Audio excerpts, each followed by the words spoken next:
Hello there everybody, it's been 3 months since Total War 3 Kingdoms announced its delay, and I thought it'd be a good idea to go over what's been announced in that time. Some of you may have watched my previous Total War video right before the delay detailing my concerns and issues with the game, and since making that, some of them have been addressed and others have not. That video seemed to resonate with a lot of people, so I thought we should go over what's changed. The first major thing to touch on is the introduction of extreme unit sizes. Now, extreme unit sizes is basically this new option that they've added to increase your unit sizes from the previous maximum of 160 to a new maximum of 240 in a standard infantry unit. This is a great addition, and while a cynical part of me, wants to bring up that, well, Rome 1 and Medieval 2, they had units with 240 men in them, the reality is it hasn't been there for like 10 years, and it was never really a standard option anyway. It's just a couple of unique units that might have had it. Mods have been known to achieve this number, but modded unit sizes often have pathfinding issues. They don't deploy in the walls properly. They don't get on boats. I guess that's not an issue in this game, but you kind of get my drift.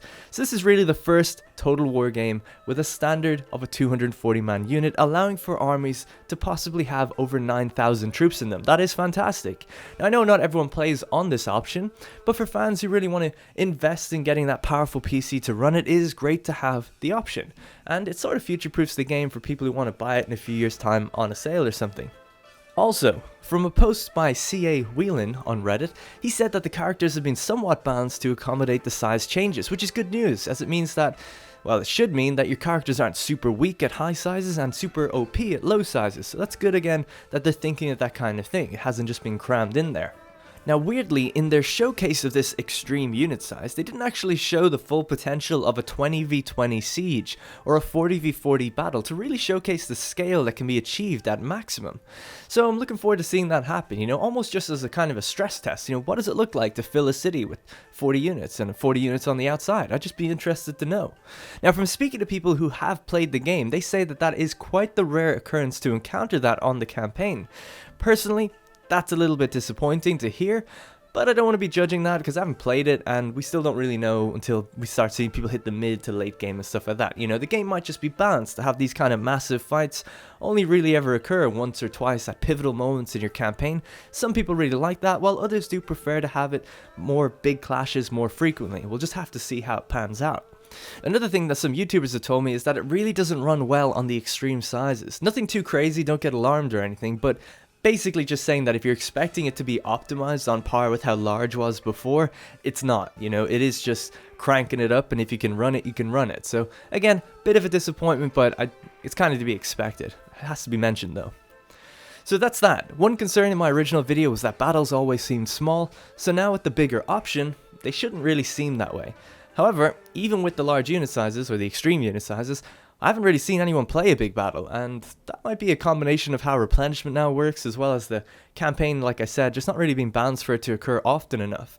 I had a good look around and I asked my Discord to find me an instance of any YouTuber or video from them where there's more than 40 units on the battlefield, and nobody really could.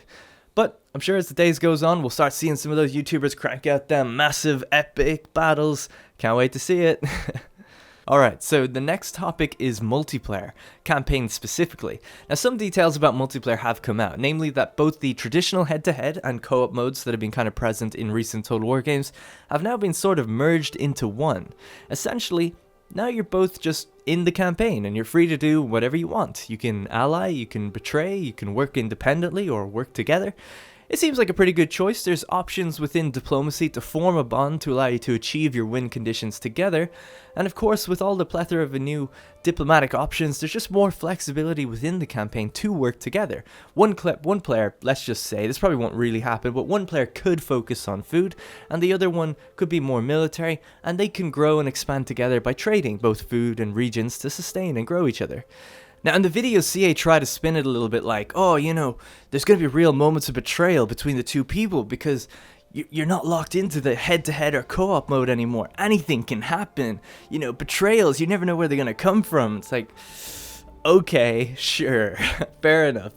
Yes, the option is definitely there. It's a great option to have, not knocking the feature at all. However, the reality is it's a two-player campaign that you're likely to be playing with a friend because it's one of these things that takes multiple hours, probably many days to get through a campaign. I just don't see betrayals and stuff factoring in like that big. Now, I'm not knocking it. Like I said, it's good that it's there, and I'm sure there will be instances where people will play that way.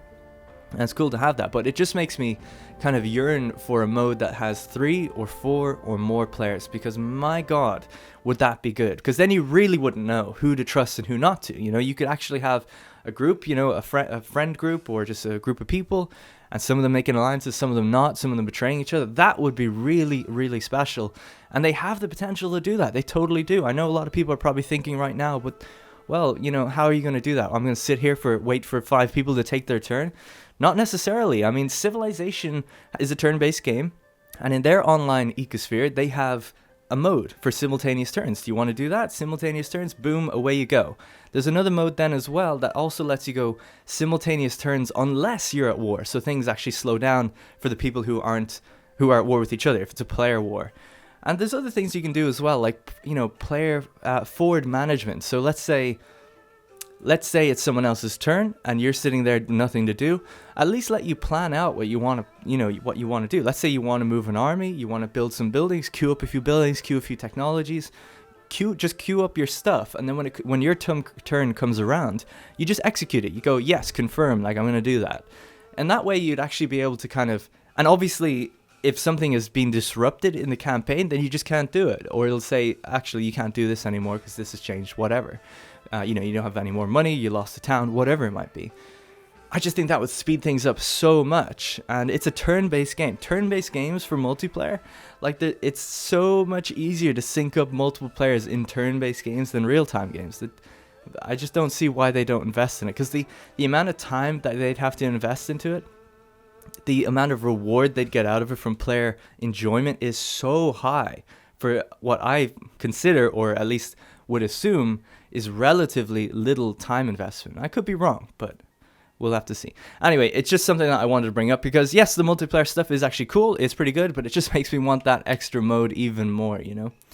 Anyway, the next topic is Records mode. So for a long time, we heard that there would be 2 modes in Total War 3 Kingdoms, one called Romance mode, which is seemingly the standard, and another called Records mode, which is an option for people who want a more historical playthrough. So what does Records mode change? Well, there's a different lighting scheme that you can actually toggle on and off regardless of the mode you play, which is good. Having more options is great, and that seems to be basically what this 3 months of polishing has just delivered. Tons of options, which is really good. The next is a significantly increased fatigue rate. So troops will be getting tired faster in Records mode, so you have to do a bit more walking. So that kind of means they say it's slower battles. It's not really, it is technically longer battles, but it's not slower combat. It's just the fatigue rates are slower. The next is the removal of certain abilities on heroes. So formations and things like that on units are still fine, but anything kind of magical is gone, like the morale debuffs and things like that, they're kind of removed. Heroes are now embedded in a bodyguard unit, so just like generals of old Total War games, they're just in a bodyguard unit like regular, and they also have their resilience removed. So this is the kind of modifier thing that if they die in battle, they might come back, or they will come back actually a few times in Romance mode. But in Records mode, they just kind of have a chance of either getting wounded, which happens sometimes, or just dying. They could just die on your first battle, that could happen. And finally, certain events on the campaign are removed as well. So not bad, you know? Definitely a more grounded feeling for the heroes I mean, I would imagine anyway, I haven't actually played it, but from what I've watched, it seems to be a more grounded approach. But I can't help but feel that historical mode really is just this afterthought that just disables features and removes events. If people want to argue that everything in the historical mode should be in Records anyway, that's fine. But I would argue that the database should probably be split and battles should be totally rebalanced if they don't have single entity heroes roaming around them anymore, rather than just a fatigue rate tweak. So I could be looking into this a bit too much, you know, maybe I'm overreading into it, but imagine designing a game with the knowledge that battles will have these 3 powerful heroes in them, most battles anyway, and these heroes will have massive abilities that can shatter morale, you know, buff speed and damage of units, and then just remove these heroes, and then nothing else needs to change. Like, everything else is the same, so it's like, it just seems weird to me. I mean, to me, that's the equivalent of taking like a roster in Warhammer, like maybe say the vampire counts, and just removing something like a Vargulf, you know, this one single entity monster unit, and just saying, yeah, that the army's fine. Nothing else needs to change. The costs don't need to change. The morale is fine. Different types of generals don't need any other tweaks. It's all good. No changes here, you know. I don't know. Maybe I'm crazy, but that seems wrong to me. I just feel like it hasn't had the attention it deserves. But I haven't played it, so we'll have to see. Unit cards were a point of contention before and have now been updated to have more distinct art. Essentially before they kind of looked like ghosts with just the weapon and shield on show. And that option is still there for those who want it. Again, great to have the option. I didn't really personally care about that too much. I like the new ones better though, so I'll probably use the new ones. There was also a reason for the way they were designed. The game has a huge character focus, okay? By CA's own admission, the troops are just not meant to be important. They are literally being described as faceless. It's all about the characters, so having the unit cards be these just ghost entities was very much the vision CA had. You're not thinking about them. The focus is on the really beautiful art of the characters.